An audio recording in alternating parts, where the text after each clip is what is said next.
எல்லாரும் எப்படி இருக்கீங்க? வாங்க இன்னைக்கு ரெஸ்டாரண்ட் ஸ்டைல்ல சென்னா மசாலா எப்படி செய்யலான்னு பார்க்கலாம். 2 பெரிய வெங்காயம், 2 தக்காளி, கொஞ்சோண்டு இஞ்சி, பூண்டு தட்டி எடுத்து வச்சிருக்கேன். இந்த பக்கம் ஜீரகம், பே லீஃப் எடுத்திருக்கேன்.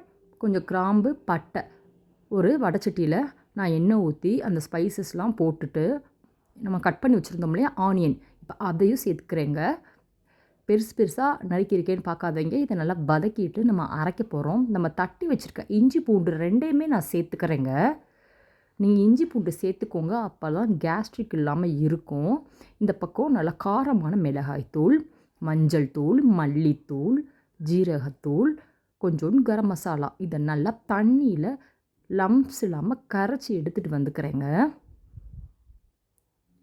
இப்போ இந்த கரைச்ச இந்த கலவையை நம்ம அப்படியே டைரெக்டாக இந்த ஆனியனில் சேர்த்துக்கலாங்க.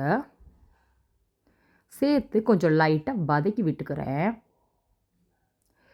இப்போ இந்த சமயத்தில் தான் நான் தக்காளி சேர்த்துக்கிறேன். நீங்கள் பெருசாக இருந்தால் ஒரு பெரிய தக்காளி போட்டுக்கோங்க, அப்படி இல்லாட்டி 2 தக்காளி போட்டுக்கோங்க. பாருங்கள் நல்லா எண்ணெய் பிரிஞ்சு வருது. இப்போ இந்த சமயத்தில் நம்ம உப்பு சேர்த்துக்கலாம்.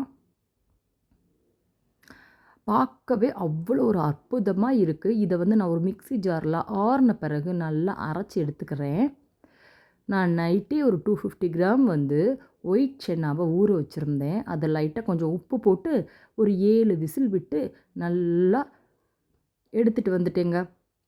இப்போ அதே பேனில் நம்ம அரைச்சி வச்சுருந்தோம் இல்லையா, அந்த பேஸ்ட்டை நம்ம சேர்த்துக்கலாம். உங்களுக்கு கிரேவி எப்படி உங்களுக்கு தேவையோ, கூட்டவோ குறைக்கவோ தண்ணி அளவு அது உங்களோட பிரியம். எடுத்து நீங்கள் அட்ஜஸ்ட் பண்ணிக்கோங்க. இப்போ பாருங்கள், இந்த சென்னாவை நம்ம இதில் சேர்த்துக்கலாங்க. இப்போ பசங்கள்லாம் அவ்வளோவா சென்னா ஒதுக்குவாங்க. அதனால் நான் கொஞ்சம் சென்னாவும் கொஞ்சம் முந்திரி பருப்பும் நல்லா பேஸ்ட்டாக நான் அரைச்சிட்டு வந்துக்கிறேங்க. பாருங்கள் எவ்வளோ ஒரு க்ரீமியாக இருக்குதுன்னு சொல்லிட்டு. இப்போ இந்த பேஸ்ட்டை நம்ம இந்த சென்னா மசாலாவோட அப்படியே சேர்த்துக்கலாம்.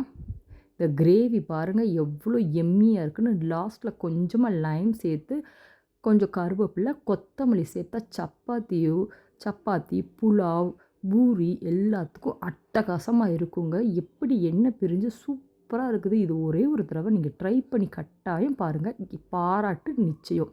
உங்களை இன்னொரு வீடியோ சந்திக்கிறேன். Tata, bye bye.